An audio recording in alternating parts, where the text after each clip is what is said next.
Hello, I'm Jonathan Smith. I'm the lead pastor at One Church TO, and you're listening to the teaching time from our weekend gathering. We're an imperfect community of over 70 nationalities and 5 generations who are attempting to follow and shine Jesus in the Greater Toronto Area. Our vision, it's so simple. We want to help people from all walks of life know God, love people, and in turn, impact our city for good. We've designed these weekends to be meaningful, challenging, and encouraging, and I hope that's what you get from listening. Do you ever see someone experience success and then become less? During high school, I worked in a grocery store, and there was the manager left. I can't remember why, whether he moved to another job, whatever. But the assistant manager, who up until that time had been a nice guy, became interim manager. Interim manager. It was like I never even knew the guy. He went on a power trip. I'll never forget the Saturday morning, because I worked Saturdays, and I got there a half hour early, 8:30 a.m., like all the staff were. That we were all lined up waiting, and no one was there to unlock the door. Finally, the interim manager, formerly assistant manager, strutted up, and I thought for sure he'd say, "Oh, I'm sorry, guys. Supposed to set the example. Here I am late." No, just strutted up as if he owned the place, unlocked the door and let us in. It's like he experienced success, interim success, as it turned out, and he became less. And it's not just in positions that we have. Esther, you'll remember the people in Edmonton, you'll know who I'm talking about fairly quickly here, who wanted to have a baby so desperately, and they couldn't have children. They tried medically different things, and we prayed with them. And finally they said, "What about adoption?"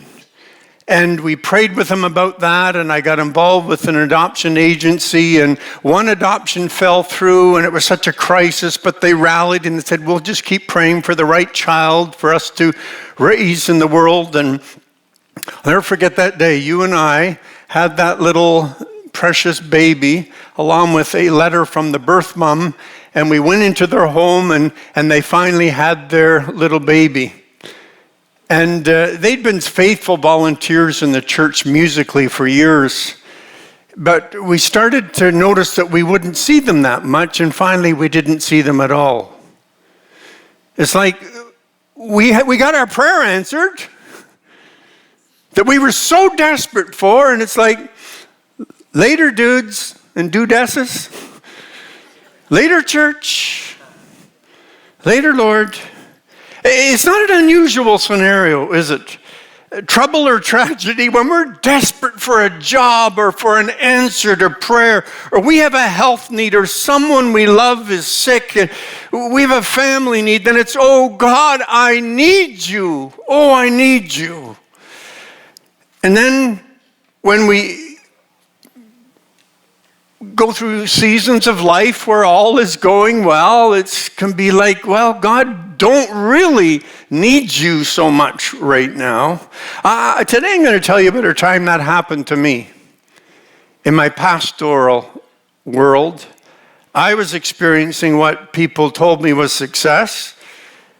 And at that exact time, I saw a phrase in the Bible I'm going to show you today that hit me right between my spiritual eyes and set me straight. Now, I should mention that today it wasn't quite an opening, all those songs, When I get to heaven, I'm going to dance like Natalie. Anyway,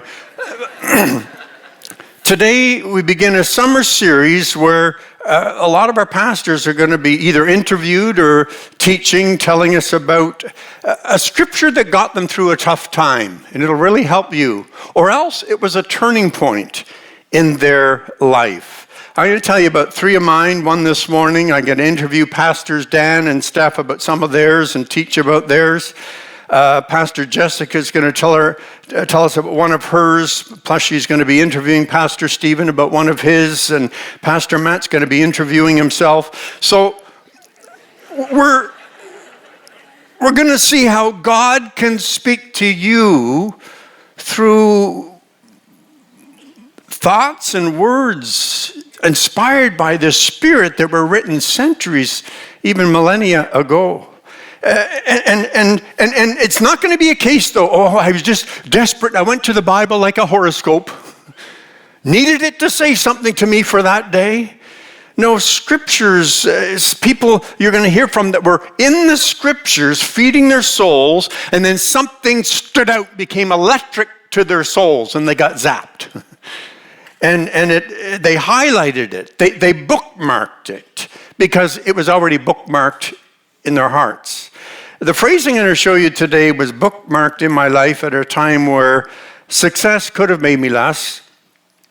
Success could have gotten in the way of me fulfilling God's purposes for the rest of my life. The phrase comes from the life of King David. Now, if people know, if you're online or in the room here in Toronto, how many of there are two big stories we know about King David, right? What's his big success story? David and? Yeah. What's his big failure story? David and? I mean, if you don't know anything else about David, people know those two stories. But the reality is that Goliath story, that success story was not a one-off for David. David was at his spiritual best whenever he faced adversity. Even as a teenager, he's out watching sheep when the prophet Samuel comes and knocks on his dad's door. His dad's name was Jesse, and says, God has sent me to select one of your sons as the future king of Israel. And so Jesse had 8 sons. 8 sons.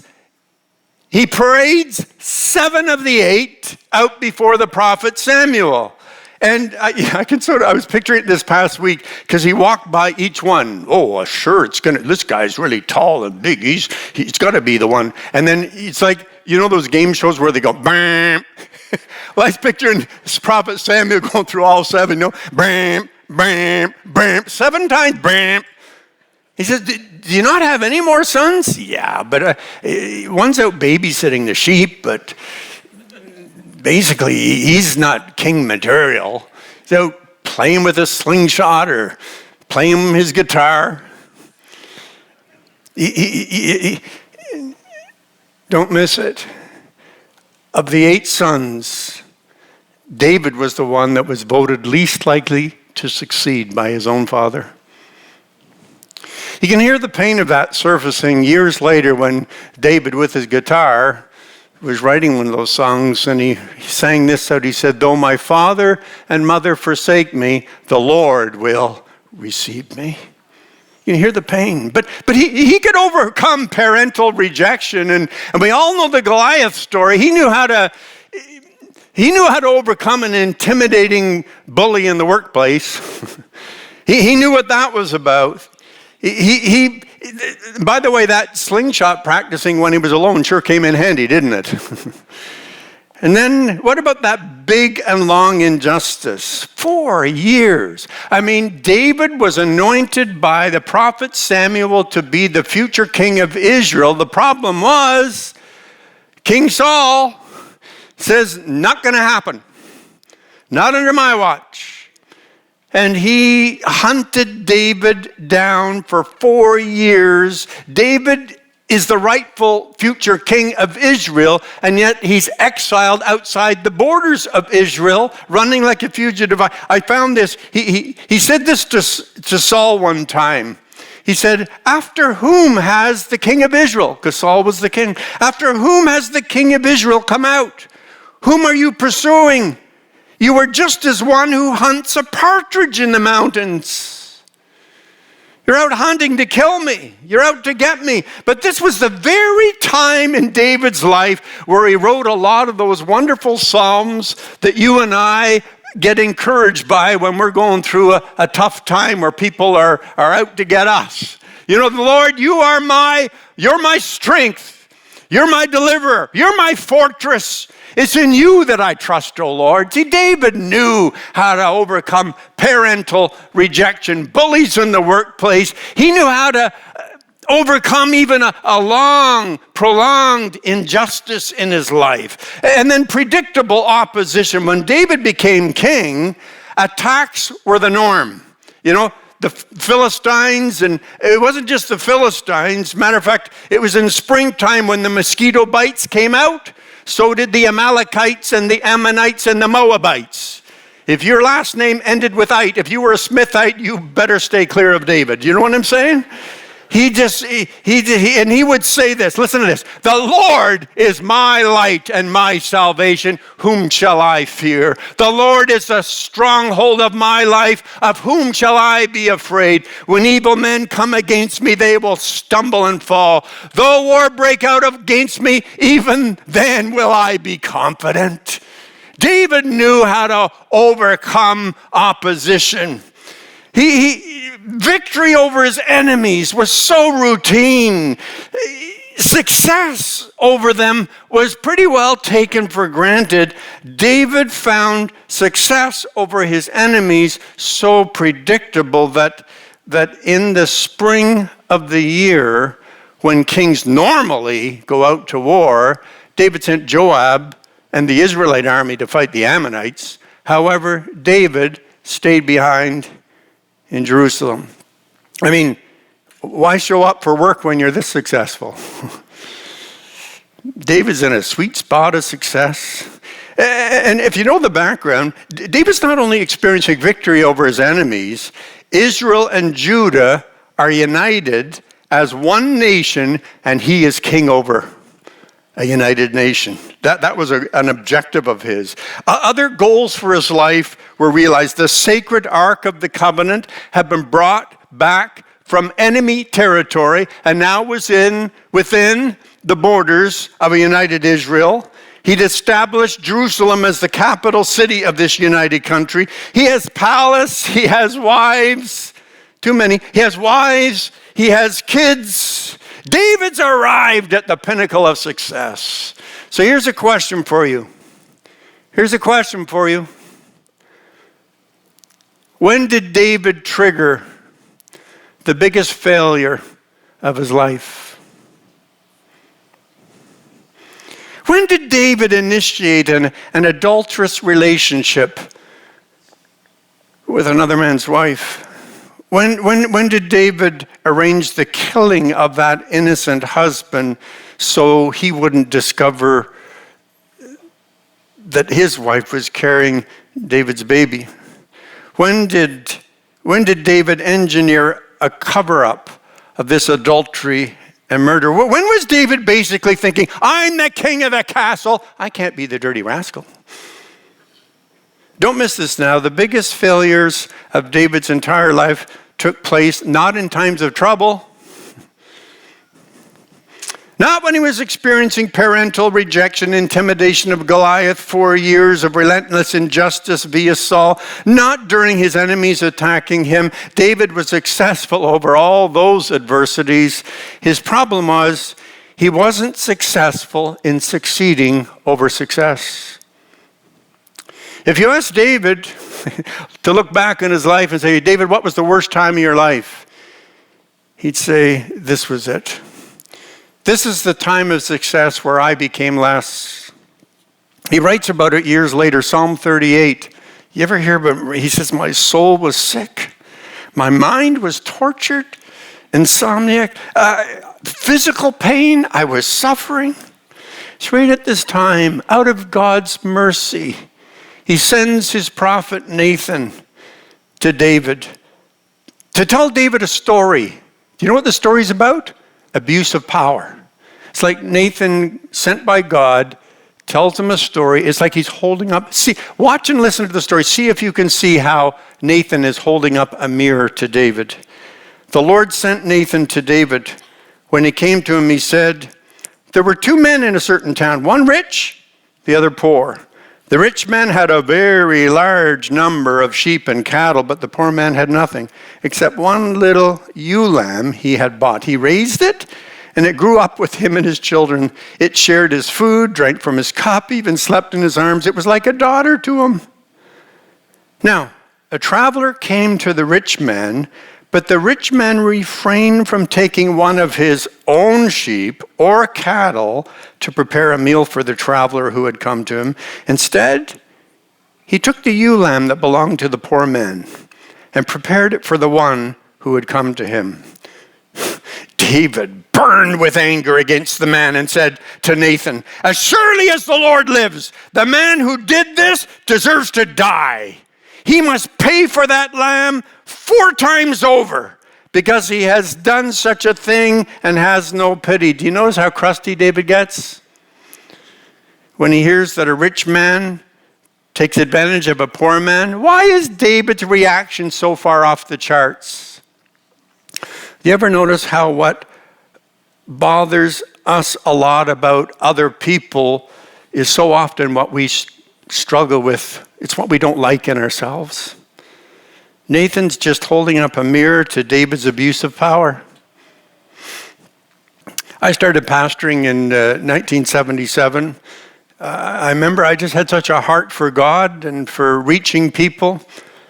The first church I went to help out as assistant pastor, it was experiencing financial problems. So, they said, "Keith, you and the visitation guy, we're going to take you off salary for July and August because the church is not doing that well financially."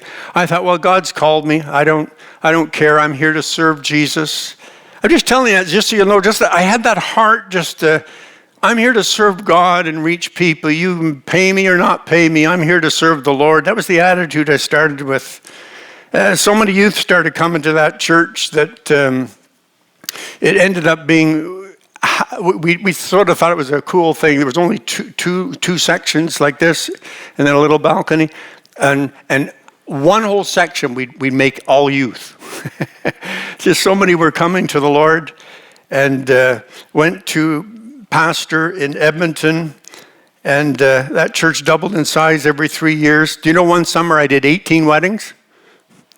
Because so many were coming to Jesus that were living together, and then they said, we want to follow what God's plan is for relationships. And so I did 18 weddings. You should have seen the babies I dedicated the next couple of years. Anyway, we just finished one building expansion, paid off our debt. We were in multiple services in a time in Canada where they were non-existent or rare. We were planning another building program. I remember skipping vacations. I jumped to Ottawa. We helped the church overcome a situation where over $600,000 were stolen before we got there. We ended up going into multiple services there, and it was one of the top 10 missions giving churches in the fellowship that our church is a part of, the Pentecostal Assemblies of Canada. Mortgage burning service I did in both of those churches. Matter of fact, have you been out to the history wall yet? There's a picture there of me wearing a dress. Irish, I'd like to say. It was sort of a Scottish kilt. And Pastor Mulligan and I, if you see it out there by the cafe, my predecessor promised this church that if the mortgage was paid off, he'd come back and do the Highland Fling. The week before, he says, "Keith, we're doing the Highland Fling." And so that's why that picture's there. But we paid off the debt, and it was such a healthy church to come to. We went into multiple services and experienced growth here in Toronto. I remember at our national Pentecostal Assemblies of Canada conference, I was introduced as the pastor at that time of the largest church in the Pentecostal Assemblies of Canada. I didn't know that until I was introduced. One pastor who attended our church worked at national office, and he said, "Keith, where are you going to go from here?" I thought, I'm happy. Why would I go anywhere? I began to think things I'd never thought of before. Because I was experiencing what everyone else told me was success. Began to think that maybe I had something to do with it. Then came the summer of one of my mom's milestone birthdays. I think it was her 65th. I can't remember. She's 92 now. We're a couple of decades ago. We had this big family reunion in British Columbia where a lot of my siblings lived, and I went there. My siblings were so successful, I mean financially. I told some of you a story, totally different context. I'm telling it a different way today, but my sister had a cottage right on the Sunshine Coast. She still does. You know, what are the BCites, if you're watching me online, where do you guys get off to call some 3,000 square foot cottage a cabin? Anyway, my sister had this there, and we got there by boat. You had to go out in the Sunshine Coast by boat, and she had a boat that had a kitchen, bedroom, and bathroom in it. Then her husband showed up at this seaside resort with a boat so big you had to get on another boat to get to his boat, and when you got to his boat, it had 3 boats on it. 2 queen-size bedrooms, each with their own bathroom. To give a little context, I had just gone from a canoe trip with my boys in Algonquin Park that summer in a rented canoe. Anyway, I remember thinking, you know, because my brother-in-law is so successful, he wasn't serving the Lord.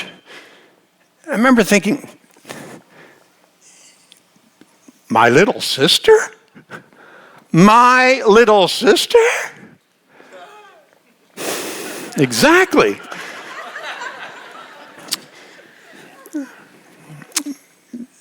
Other siblings there, so successful. I began to think, you know, what if? You know, I could do this. I could be successful at that. That summer I went to speak at a camp in Alberta.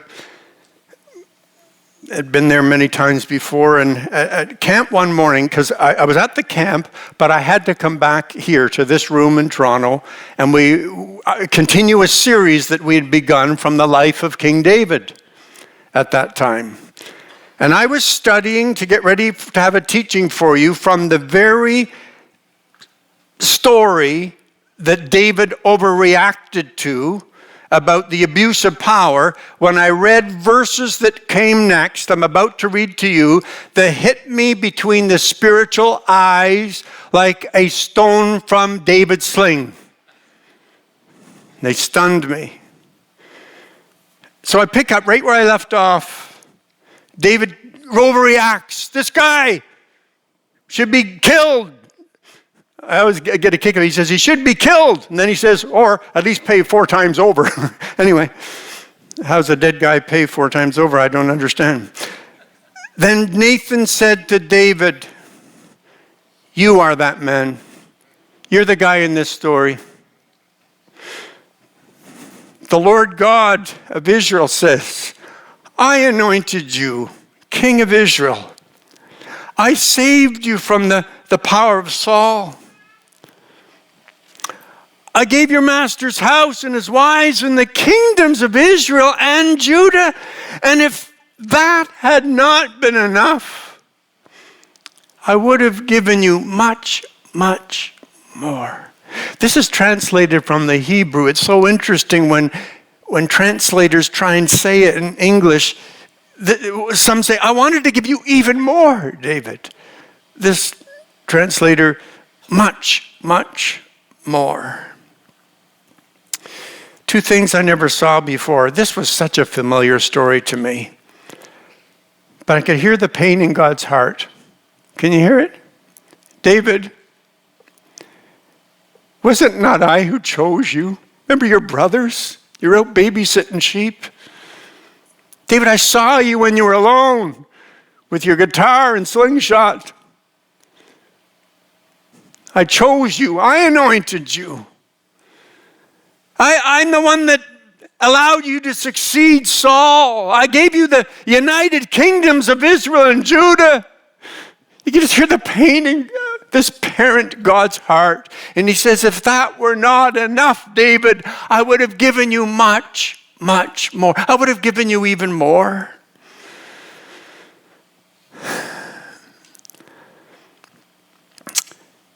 That was the part that stunned me. God wanted to give David much. What was the more? What do you think the more was that God would have given David? What was David's big dream? To build a temple. build a temple for God. Maybe more than his failure with Absalom would have happened in his family. Maybe he would have left a better family legacy. Maybe he would have wrote second edition of the Psalms. Maybe there'd be another book in our Bible. What is the more that God wanted to do?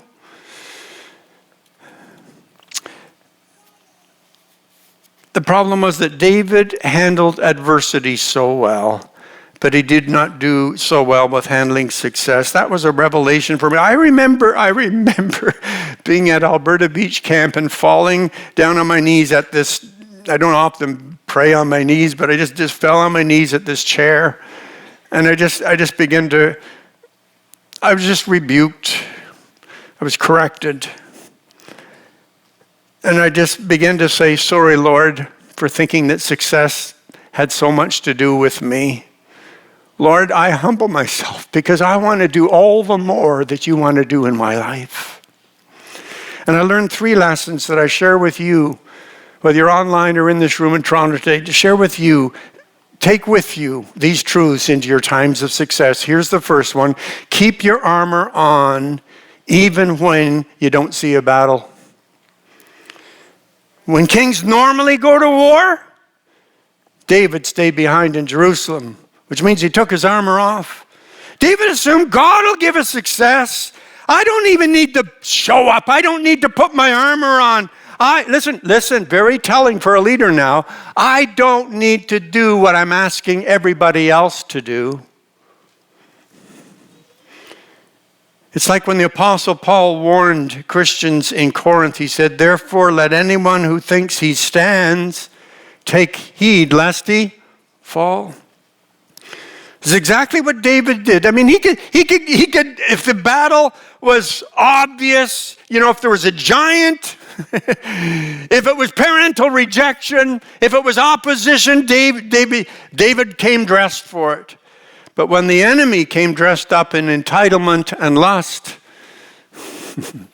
David wasn't ready. He didn't have his armor on. Why did the Apostle Peter warn the followers of Jesus? He said, be alert and of sober mind. Your enemy, the devil, prowls around like a roaring lion, looking for someone to devour. And look at this opportunistic vulture. Looking for someone who's got their guard down. Someone who's going through a tough time, a weak time, maybe a successful time, and they left their armor off. That's when he shows up. Listen, Canada and the United States, we don't say a lot about this around here, and if you're not in the church world, maybe you don't know, but we've seen a lot of gifted church leaders trade in their armor for a little sinful peace and quiet. Just some of these people I know, I'm related to some. I love them. They're way more gifted than I am.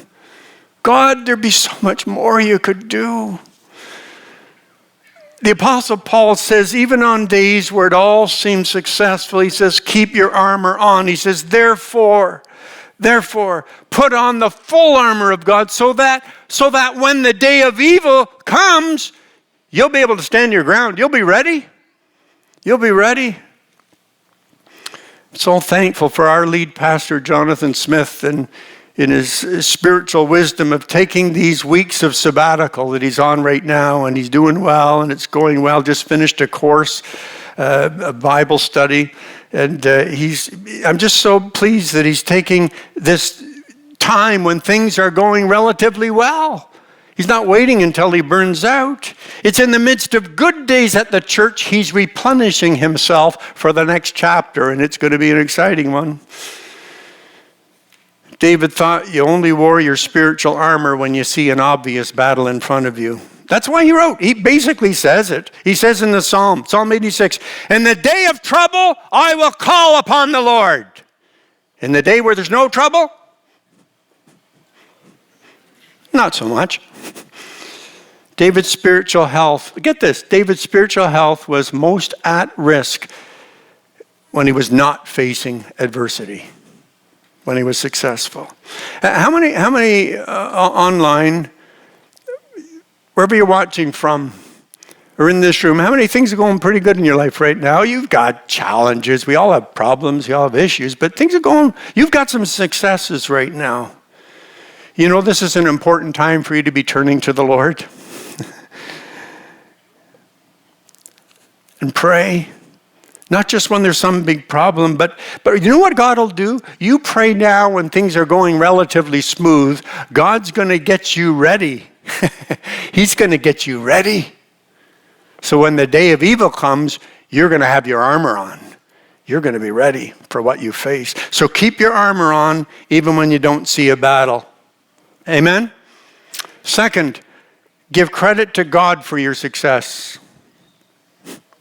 God says to David, I anointed you. Have you forgotten?